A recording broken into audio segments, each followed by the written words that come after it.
제가 사진을 좀 준비를 했습니다. 이 사진은요, 중국의 청도라는 곳에 갔을 때 찍은 사진입니다. 이게 공원 앞에 붙어 있는 표지판인데요. 일단 이 한국어가 적혀 있다는 거, 이게 굉장히 반갑죠. 예.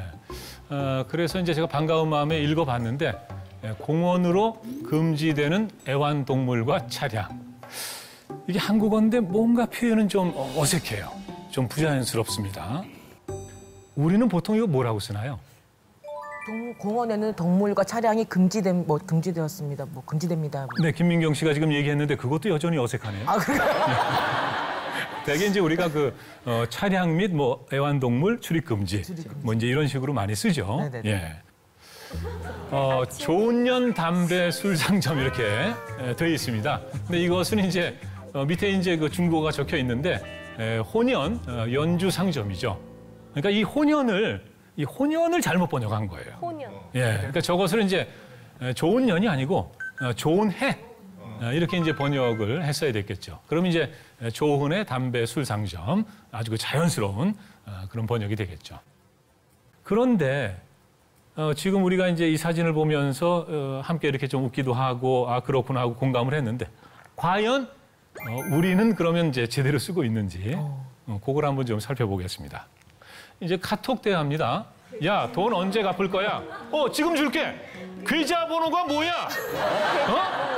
계좌번호 부르라니까? 이분 절대 돈 못 받습니다. 이번에 가본 맛집은 너무 맛있어서 그 맛을 가늠할 수가 없었어요. 가늠할 수가 없어요. 예.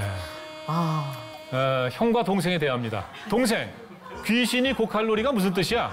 뭔 소리야? 귀신이 고칼로리야? 아니, 귀신이 왜 고칼로리라는 건데? 아니, 귀신이 고칼로리라잖아. 뭐라는 거지? 있잖아, 그 속담에서 귀신이 고칼로르시라고. 귀신이 고칼로르스? 귀신이 고칼로리다. 예. 물론 이제 이게 카톡 대화이기 때문에 이런 일이 이제 벌어질 수 있는 거죠. 예. 그렇죠. 어떻습니까? 이게 남 얘기할 때인가 이런 생각이 좀 들지 않으세요?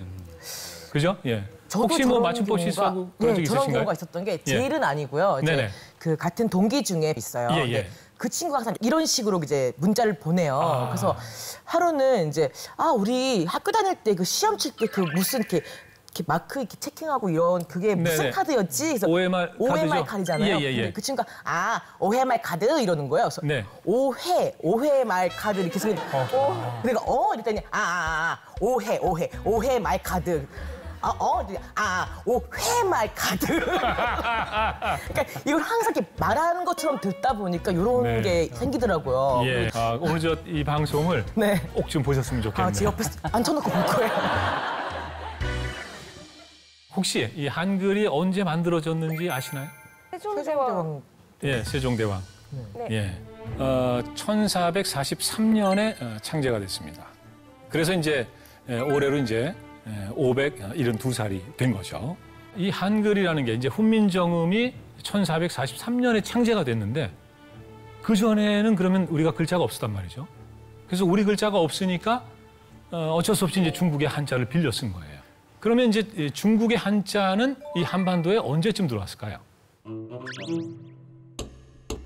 이 한자가 이 한반도에 본격적으로 유입이 된 거는 이 고조선이 한나라에서 멸망을 하지 않습니까? 그게 이제 BC 108년인데요. 그때부터 이제 한나라가 한사군을 설치합니다. 이게 무려 400년 넘게 지속이 돼요. 왜냐하면 낭랑이 313년에 이제 망했거든요. 예. 그러니까 어떻게 보면 엄청나게 긴 식민지였다고도 볼 수가 있습니다. 그러니까 이런 시대니까 당연히 이제 한나라에서 중국에서 이제 관료도 오고 군인이 오고 또 이제 사람들이 오겠죠. 그러면서 이제 이 한자가 본격적으로 이제 한반도에 들어왔다. 저는 이렇게 이제 추측을 합니다. 중국 사람들은 이제 자기네 문자니까 아무런 불편이 없습니다. 그런데 이제 한반도에 사는 사람들은 이제 우리말을 쓰지 않습니까? 이 한국어. 그런데 이 한국어를 표현하는데 이제 한자로 표현을 해야 된단 말이죠. 근데 이게 쉽지가 않은 거예요. 왜냐하면 그 한국어하고 이 한자가 딱 맞는 그런 글자가 아닙니다. 만약 내가 일기를 쓴다. 오늘 참 그 밝은 달이 떴다. 밝은 달을 이제 쓰고 싶은 거죠. 일기에다가. 근데 이제 한자로 써야 되거든요. 그럼 그 한자로 어떻게 쓸 수 있었을까요? 명월. 명월이죠. 명자가 밝다는 뜻을 갖고 있고 이제 월은 달이니까 그러니까 이제 명월이라고 쓰는 겁니다. 그런데 명월 말고 또 다른 방법도 가능했습니다. 어떤 식으로 적을 수 있었을까요? 한자에서 소리 나는 대로 혹시 하지 않았어요? 소리 나는 대로. 그러니까 발. 네, 발. 한자 발자. 저희가 지금 명 이런 것처럼 네네네. 밝은 근. 예, 예. 그러니까 달. 한자에서 소리가 발자. 네, 저는 그렇게 한번 상상해 봅니다. 추측해 봅니다. 맞습니다. 아, 역시 그 지편전 학사님. 예. 정확하게 말씀하신 거예요, 지금. 예. 저렇게 지금 필발자, 가까울 근자, 뭐 도달하다, 통달하다. 이게 달자인데 뜻하고는 아무런 관계가 없습니다. 완전 다른 말이죠. 그렇지만은 저렇게 써놓으면은 한국 사람들은 아, 밝은 달 이렇게 읽을 수 있는 거죠. 아, 그러면서 아, 한자로 아, 저렇게 밝은 달을 적었구나. 예, 그걸 알 수가 있는 겁니다. 중국 사람들이 보면 뭔 소린지 알 수가 없는 거죠. 몰라요. 예, 그죠? 몰라요. 전혀 명월은 모르시겠죠, 차오루 씨. 알아요. 네, 이거는 몰라요. 이건 모르고 앞에 이제 명월은 아시겠죠? 알아요. 네. 그죠? 예, 바로 이런 겁니다. 선조들은 분명히 이렇게 해서 이제 문자 생활을 했을 거다. 근데 재밌는 건 뭐냐면요. 지금 중국 사람들도 이와 같은 방식. 그러니까 이제 뜻으로 적는 명월 방식, 또 소리로 적는 밝은 달 방식, 이런 방식으로 외래어를 표기하고 있습니다. 예. 이게 한자로 뜨겁다, 열자. 그리고 이제 개 구자입니다. 이게 뭘까요? 아마 차오루 씨는 아시겠죠? 네, 알아요. 예, 이게 뭐죠? 이거 핫도그예요. 핫도그. 아, 그렇죠? 어머. 예. 그러니까 이게 소리하고는 네. 관계가 없습니다. 핫도그. 그 예. 뜻으로 예. 핫 뜨겁잖아요. 예, 예. 또 그 개잖아요. 네. 그래서 뜨거운 개라고 그렇죠. 뜻으로 네. 그냥 그대로 통용했어요. 이거 한번 중국어로 읽어봐 주세요. 热狗. 热狗. 르거. 네. 예. 热狗. 이게 소리는 전혀 관계가 없어요. 핫도그하고. 네네. 예. 그렇지만은 이제 뜻으로. 그러니까 이게 이제 명월 방식인데 제가 사실은 중국말을 전혀 못해요. 딱 3마디 정도 알거든요. 니하오, 你好. 셰셰, 谢谢. 뚜어차오첸. 발음이 얼마예요? 이상하죠? 네, 예, 또 얼마예요? 네, 얼마예요? 예, 그런 건데 제가 중국에 갔다가 한번 좀 이렇게 고생한 적이 있습니다. 왜 그랬냐 하면은 제가 이제 습관상 하루에 이 요거트를 한 병 정도 마시거든요. 그래서 그 가게에 간 거죠. 가서 이제 일단은 뭐 니하오는 돼요. 네. 니하오. 니하오. 근데 이제 중국어 모르니까 요거트 플리즈 이렇게 얘기했죠. 네, 못 알아들을 수. 전혀 못 알아들으세요. 그래서 아 이게 내가 발음이 좀 잘못됐나? 요거트, 요거트 플리즈. 못 알아들어요. 못 알아듣죠? 요거트. 그래도 못 알아들어요.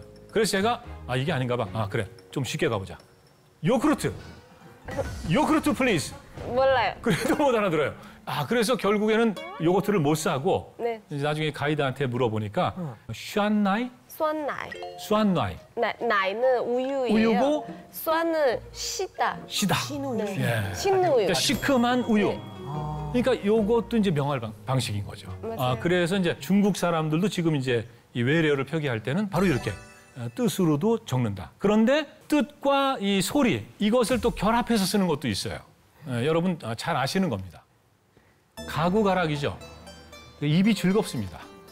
입이 굉장히 즐거워요. 근데 입이 왜 즐거울까요? 개운하니까. 개운하니까. 예. 차오루 씨가 발음을 하면 바로 알 수 있습니다. 네, 可口可乐. 코카콜라. 그러니까 이거 콜라 좋아하는 사람들은 이거 마시면 입이 즐거울 수밖에 없어요.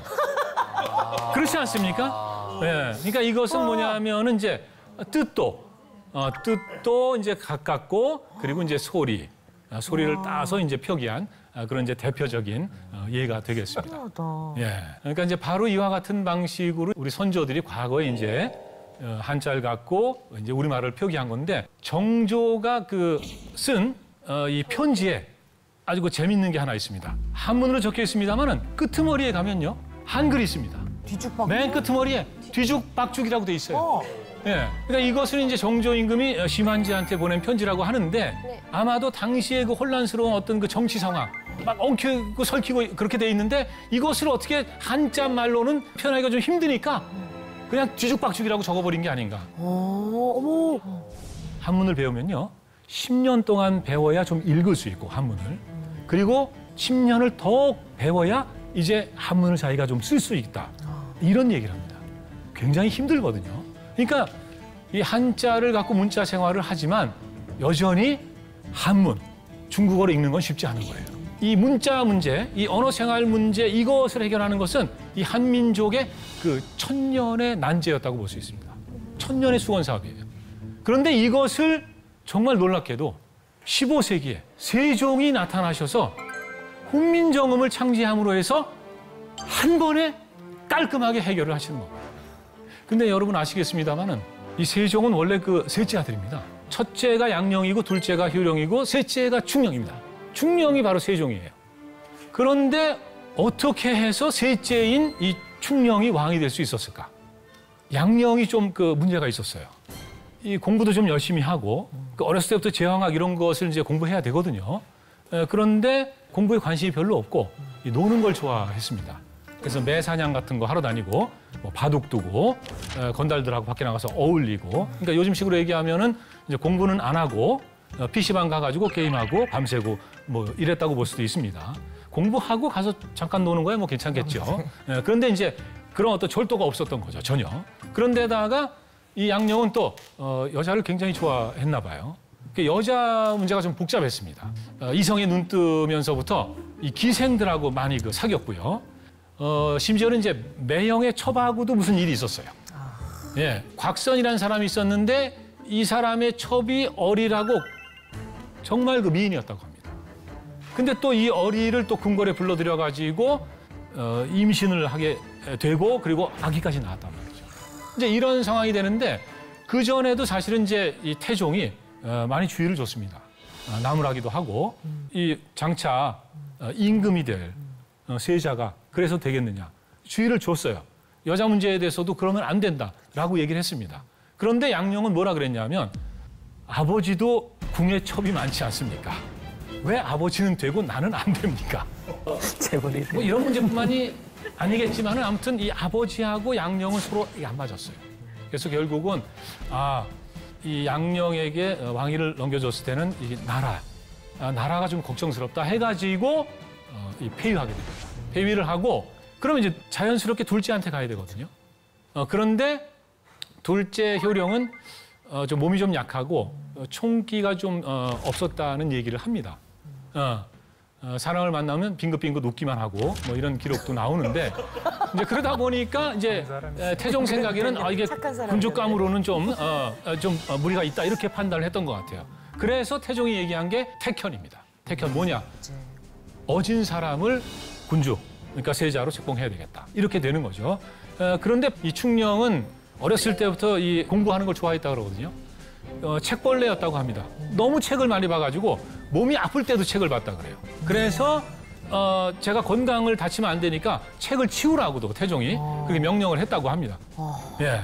그리고 상당히 그 지혜가 있었다고 합니다. 그러니까 이제 나라에 어떤 일이 있을 때 이럴 때 우리가 어떻게 하면 좋겠느냐 하면은 뭔가 그 대안을 얘기하는데 그런 것들이 아주 좋은 그 방안으로서 채택할 수 있는 그런 것들이었다고 합니다. 또 하나는 아주 흥미로운 얘기가 있는데요. 효령은 술을 마실 줄 모른다 그랬어요.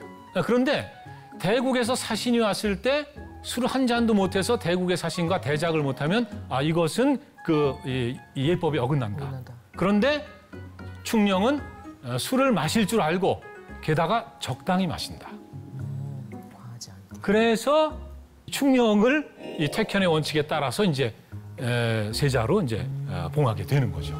예. 그러니까 어떻게 보면요, 이 효령 같은 경우에는 이 술을 못 마셔서 그래서 이게 간택이 안 됐을 수도 있습니다. 술을 못 마셔서. 그죠? 굉장히 아쉬운 얘기죠. 예. 마셔야 돼, 술 마셔야 돼. 술을 좀 드시나요? 즐깁니다. 즐기세요? 어느 정도? 많이는 못 먹는데 네네. 최근에 약간 좀 약간 바람이 들어가지고 네네네. 취해본 적은 없는 것 같아요. 그래요? 네. 그러면 그 왕세 작가입니다. 그렇습니까? 예! 많이 안 마시고 즐긴다. 이거 왕세 작가입니다. 네. 술 어느 정도 드세요? 저요? 예. 저는 많이 못 마셔서 나눠서 매일 마십니다. 매일 마셔요? 네, 매일 마십니다. 날마다? 네. 많이는 아니지만은 날마다 너무 마신다. 아플 때, 예. 너무 아플 때를 제외하고는 예. 매일 술을 마십니다. 그래요? 네. 그럼 이게 좀 횟수가 좀 지나친 거네요? 이런 경우는 이제 왕세자감이라기보다는 이런 경우는 이제 구속감입니다. 예, 이건 지나치면은 좀 곤란한 거거든요. 아. 예. 자, 이렇게 해서 이제 충령이 왕이 됩니다. 그리고는 이제 바로 놀랍게도 이 훈민정음을 이제 창제를 하게 되는 거죠. 자, 이게 훈민정음입니다. 1446년에 이제 완성이 된 거죠. 훈민정음은 발성기관의 모습을 본따서 자음을 만들었다. 이렇게 얘기합니다. 그 얘기가 바로 이 해례본에 담겨 있는 겁니다. 어금니 소리 글자 기역은 혀뿌리가 목을 막는 모양을 본떴다. 혀소리 글자 니은은 혀가 윗 잇몸에 닿은 모양을 본떴다. 입술 소리 글자 미음은 입 모양을 본떴다. 요거는 이제 한자도 입구자는 네모죠. 거. 그죠? 네, 맞아요. 예. 어떤 분들은 입이 왜 네모야 타원형이지. 이걸 또 따지는 분들이 계신데 이거 동그랗지. 동그랗잖아. 이걸 따지는 분들이 계신데 이제 입구자 한자에서도 네모로 쓰는 네모나게. 것처럼 네. 바로 이제 입 모양을 이제 미음으로 이렇게 이제 형상화 이제 하게 되는 거죠. 그래서 이게 무슨 문창살에서 이렇게 보고 글자를 도안하고 그런 게 아니었다는 겁니다. 소리가 나는 그 발성기관의 모습을 보고 글자를 만들었다. 그러니까 이런 걸 보고요. 일본의 그 노마 히데키라는 그 한글학자가 있습니다. 이분이 뭐라 그랬냐면 이건 정말 경악할 기술이다. 이 소리라는 거는 눈에 보이지 않지 않습니까? 눈에 보이지 않는 소리를 글자로 형상화한 겁니다. 글자로 만들어낸 거예요. 여러분 한번 생각해 보세요. 소리, 발성기관에서 나는 소리, 이 소리를 글자로 만들어야겠다. 이런 생각을 할 수 있습니까? 그런 생각을 어떻게 합니까? 그래서 저는 여기에 이 세종의 천재성이 있다고 봐요.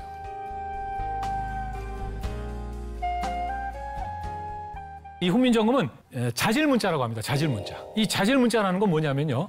그러니까 어떤 그 음성적 그 성질, 특징이 그 글자의 형태에 드러난다는 겁니다. 그러니까 그 글자를 보면은 이게 어떤 소리를 갖고 있는지를 알 수 있는 거예요.